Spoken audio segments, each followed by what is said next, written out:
नमस्कार, मैं डॉक्टर श्रद्धा वशिष्ठ आपका सबकी शिक्षा में बेहद स्वागत करती हूँ। आज मैं आपको बताने जा रही हूँ उन 7 सावधानियों के बारे में जिनका आपको ध्यान रखना है, जिनकी मदद से आप अपने फॉर्म को गलत होने से बचा सकते हैं और फॉर्म को सही भरकर जमा कर सकते हैं। तो सबसे पहले मैं आपको कहना चाहूँगी कि जब भी आप फॉर्म भरें तो फॉर्म जब आप भरें तो फॉर्म को कंप्यूटर के माध्यम से या लैपटॉप के माध्यम से ही भरें, फॉर्म को मोबाइल से ना भरें। इसकी वजह भी मैं आपको बता देती हूँ। जब फॉर्म भर जाता है, रजिस्ट्रेशन हो जाता है और उसके बाद एप्लीकेशन फॉर्म भरा जाता है। रजिस्ट्रेशन तो आराम से मोबाइल से हो जाएगा, लेकिन जब आप एप्लीकेशन फॉर्म भरेंगे तो जो आखिरी में बिल्कुल एंड में जो सबमिट का बटन होगा वह मोबाइल से प्रेस नहीं होता, उसके बाद वह आगे नहीं बढ़ता। मैंने पिछले साल भी फॉर्म भरने पर वीडियो बनाई थी और उससे पिछले साल भी बनाई थी, और हर बार बिल्कुल आखिरी का जो स्टेप होता है वह मेरा नहीं होता, क्योंकि मैं आपके लिए वीडियोस अपने कंप्यूटर से नहीं अपने मोबाइल के माध्यम से लेकर आती हूँ। इसीलिए वह लास्ट स्टेप नहीं हुआ था, और इस साल भी जब फॉर्म निकलेंगे तो मैं फिर से कंप्यूटर के माध्यम के बजाय अपने मोबाइल के माध्यम से ही आपको फॉर्म भरना बताऊंगी, और वह लास्ट टाइम हो सकता है इस बार भी रह जाए। तो क्योंकि मैं आपको सिखा रही हूँ, मेरा लास्ट स्टेप सबमिट जमा कर दे, सबमिट का बटन नहीं प्रेस होगा तो कोई फर्क नहीं पड़ेगा, लेकिन आपका अगर नहीं होगा तो फर्क जरूर पड़ेगा। इसीलिए पहली बात आपको कहना चाहूंगी, पहली सावधानी आपको बरतने के लिए कहूंगी कि आप अपना जो फॉर्म है कक्षा पहली के अपने बच्चों का वह कंप्यूटर से या लैपटॉप से भरें। दूसरा सावधानी मैं आपको बरतने के लिए कहूंगी कि जब भी आप फॉर्म को भरें अपने जो आपने रजिस्टर्ड मोबाइल डाला है, जो आपने नंबर डाला है, उस मोबाइल को अपने साथ रखें। जी हाँ, उस मोबाइल को अपने साथ रखें, क्योंकि समय समय पर हो सकता है आपको फ़ोटो खींचनी पड़े, शुरुआत में लॉगिन कोड की या बाद में सबमिशन कोड की आपको ज़रूरत होगी। वैसे तो वह आपके मोबाइल पर भी SMS के रूप में आता रहेगा और आपके ईमेल पर भी आएगा, लेकिन बहुत बार ऐसा होता है टेक्निकल ग्लिचेस की वजह से मेल रह जाए या आपको मैसेज रह जाए। तो ऐसी स्थिति में जैसे ही वह कहे कि आप इस कोड को संभाल के रखिए, आप अपने मोबाइल से झट से उसकी फ़ोटो खींच लीजिए। इसीलिए फॉर्म भरते समय आप अपना मोबाइल अपने पास ज़रूर रखें।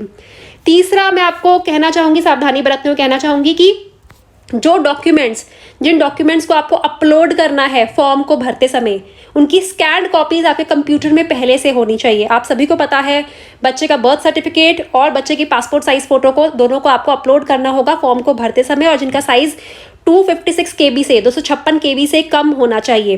तो इन दोनों डॉक्यूमेंट्स को आप इनकी सॉफ्ट कॉपी, स्कैन्ड कॉपी आपके मोबाइल में, आपके लैपटॉप में होनी चाहिए, आपके कंप्यूटर में होनी चाहिए, ताकि जब भी आप इसे फॉर्म को भरें कंप्यूटर के माध्यम से या लैपटॉप के माध्यम से, आप उन्हें तुरंत अपलोड कर सकें।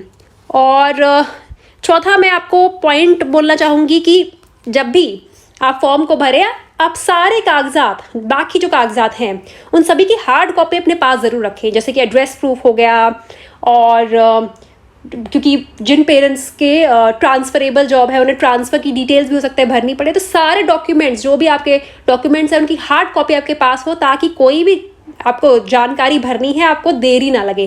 खास कर मैं आपको एड्रेस प्रूफ का बोल रही हूँ, क्योंकि आपके आधार पर जो एड्रेस है, बहुत बार लोग एड्रेस लिखते हुए भी गलत लिख देते हैं अपना।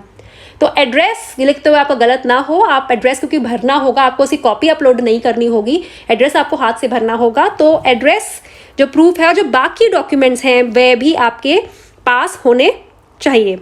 और पांचवा पॉइंट मैं आपको कहना चाहूँगी कि फॉर्म को आप तब भरें जब आपके घर में, क्योंकि आपके घर में मेरे अकॉर्डिंग जो इंटरनेट कनेक्टिविटी जिस समय सही आ रही हो, क्योंकि आमतौर पर होता है, कुछ ऐसा समय होता है जब इंटरनेट कनेक्टिविटी थोड़ी पुअर होती है, कुछ समय होता है जब आप बोलते हैं हाँ आज तो इस समय हमारे घर में इंटरनेट तेज स्पीड पर आता है। तो जब आपको लगता है इंटरनेट कनेक्टिविटी तेज स्पीड पर है, इंटरनेट कनेक्टिविटी अच्छी है, इंटरनेट तेज स्पीड से आ रहा है, आप तब फॉर्म को भरें, क्योंकि अगर इंटरनेट पुअर हुआ तो फॉर्म भरकर जमा करने में आपको प्रॉब्लम आ सकती है। और एक और चीज़ भी कहना चाहूँगी, साथ साथ इंटरनेट कनेक्टिविटी तो तेज़ होनी चाहिए, साथ ही साथ आप जल्दीबाजी मत करिएगा। बहुत से लोग होते हैं भाई जल्दी, अच्छा इंटरनेट स्पीड अच्छी आ रही है, चलो इंटरनेट स्पीड अच्छी आ रही है, चलो जल्दी फॉर्म भर देते हैं।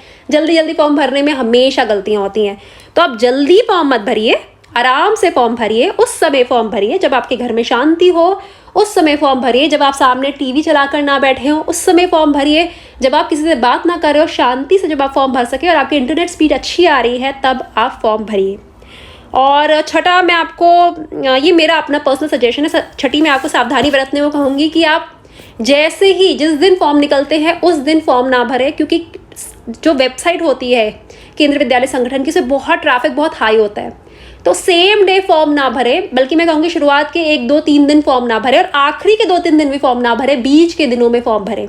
इसकी वजह सिर्फ ये नहीं है कि ट्रैफिक पर साइट पर ट्रैफिक ज़्यादा होता है, इसकी वजह ये भी है कि बहुत सी जानकारी होती है जो धीरे धीरे जब फॉर्म निकलते हैं ना, उसके बाद जब फॉर्म भरे जाते हैं तो उसके बाद पता चलती है, 1 दिन के बाद 2 दिन के बाद, ओ मैंने ये भर दिया, ये भरना था, तुमने फॉर्म भर लिया, तुमने ये भरा, मैंने ये भरा। तो तब बात करते हुए लोगों से या वीडियोस देखते हुए या फिर टीवी देखते हुए, कई बार अखबार देखते हुए, न्यूज़पेपर देखते हुए आपको जानकारी प्राप्त होती है, जिसकी वजह से आपको रियलाइज़ होता है कि वो जो हमने भरा है वो गलत है।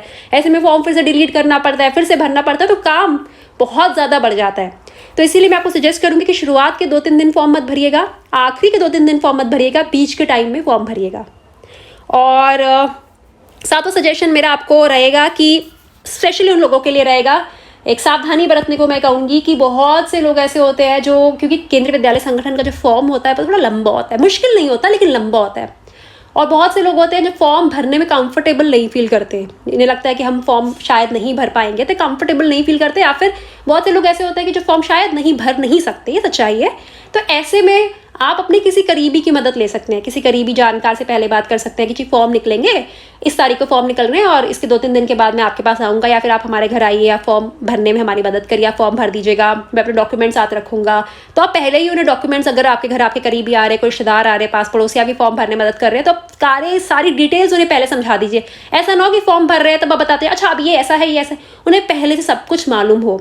और अगर आपके कोई करीबी या रिश्तेदार में कोई ऐसा नहीं मिल रहा जो आपकी मदद कर पाए, तो ऐसी स्थिति में आप साइबर कैफ़े जाकर भी फॉर्म भरवा सकते हैं साइबर कैफ़े वाले से। लेकिन मैं आपसे कहना चाहूँगी कि उस समय जाइएगा जब साइबर कैफ़े खाली हो, साइबर कैफ़े वाले पास आपके लिए टाइम हो।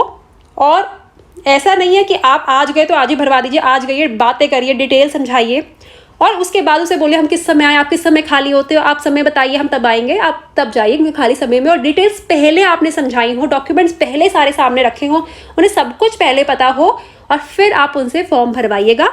तो मुझे लगता नहीं कोई आपको कोई मुश्किल आएगी। तो ये थे कुछ 7 सजेशंस, या मैं बोलूँगी 7 सावधानियाँ जो मैं चाहती हूँ आप ज़रूर बरतें। पहला तो आप अपना जो फॉर्म है वो कंप्यूटर या लैपटॉप से भरें। मैं आपको वीडियो में जो दिखाती हूँ वो मोबाइल से भर कर दिखाती हूँ, क्योंकि मैंने कक्षा पहले का फॉर्म नहीं भरना, मैं आपको सिर्फ सिर्फ दिखा रही हूँ कि फॉर्म कैसे भरना है। मेरा फॉर्म एंड में सबमिट नहीं भी होता, मुझे फ़र्क नहीं पड़ेगा, लेकिन आपको ज़रूर फ़र्क पड़ेगा। मोबाइल से फॉर्म मत भरिएगा, लैपटॉप या कंप्यूटर से भरिएगा और अपने रजिस्टर्ड मोबाइल जो आपका होगा उसे पास रखिएगा, ताकि आप समय समय पर लॉगिन कोड और बाद में यूनिक सबमिशन कोड की फ़ोटो ले सकें। आपका जो डॉक्यूमेंट्स हैं, जो स्कैन डॉक्यूमेंट्स हैं, जिनकी ज़रूरत पड़ेगी, जो उनकी सॉफ्ट कॉपी अवेलेबल हो आपके कंप्यूटर में पहले से ही, जैसे बर्थ सर्टिफिकेट की ज़रूरत पड़ेगी और बच्चे के पासपोर्ट साइज़ की फ़ोटोग्राफ की ज़रूरत पड़ेगी, जिनका साइज़ 256 KB से कम होना चाहिए। बाकी और जो सारे डॉक्यूमेंट्स हैं, जो एड्रेस प्रूफ है या जो भी आपके डॉक्यूमेंट्स हैं, वो पहले से उनकी हार्ड कॉपी अवेलेबल हो ताकि आप उनकी डिटेल्स भर सकें।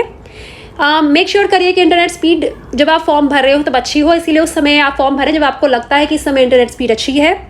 जल्दी बिल्कुल ना करें और शुरुआती दिनों में, आखिरी के दिनों में भी फॉर्म ना भरें। और अगर आपको फॉर्म भरने में थोड़ा सा अनकम्फर्ट लगता है, आप थोड़े अनकम्फर्टेबल फील करते हैं, तो आप किसी की मदद लें, किसी रिश्तेदार की, करीबी की, या फिर आप साइबर कैफ़े से जाकर भरवा सकते हैं। लेकिन चाहे आप करीबी की मदद ले रहे हैं या साइबर कैफ़े वाले की मदद ले रहे हैं, आप दोनों स्थितियों में आप उन्हें पहले समझाएं कि फॉर्म में क्या क्या डिटेल्स चाहिए, यानी कि ये बच्चे का ये डॉक्यूमेंट चाहिए, मेरे पास है स्कैन कॉपी बर्थ सर्टिफिकेट की या पासपोर्ट साइज स्कैन कॉपी मेरे पास है, देखिए ये एड्रेस प्रूफ है हमारा, ये सब डिटेल्स आप पहले ही बताएं, डॉक्यूमेंट्स दिखाए रखिए ताकि फॉर्म भरते समय कोई कन्फ्यूजन ना हो। आप भी साथ बैठिए ताकि देखते रहिए जो जानकारी भरी जा रही है वो सही है कि नहीं है। और एक और भी मैं बात कहना चाहूँगी कि क्योंकि आपको ईमेल आईडी की, मैंने आपको बताया था आपको वैलिड ईमेल आईडी की ज़रूरत पड़ेगी, ईमेल आईडी आपको भरना होगा। तो ईमेल आईडी भी एक्सेसिबल हो जब आप फॉर्म भर रहे हो, मतलब आप अगर अपना जो भी आप ईमेल आईडी आपने दिया हो एक्सेसिबल हो जब आप फॉर्म भर रहे हो, अगर आप उनकी तरफ से मेल आ रही है तो चेक कर पा रहे हो आप इस स्थिति में हो। तो ये थे मेरी तरफ से 7 सजेशंस, 7 सावधानियाँ, 7 बहुत ही इंपॉर्टेंट पॉइंट्स जो ज़रूरी है फॉर्म भरने से पहले, जो सभी अभिभावकों को पता होने चाहिए कक्षा पहली का ऑनलाइन फॉर्म भरने से पहले। तो उम्मीद करती हूँ जानकारी से आपको लाभ होगा और आपके बच्चों का बढ़िया केंद्रीय विद्यालय में दाखिला हो, आपकी मन चाहे केंद्रीय विद्यालय में दाखिला हो, यही मेरी शुभकामना है। मुझे डॉक्टर श्रद्धा वशिष्ठ को इजाज़त दीजिए। नमस्कार।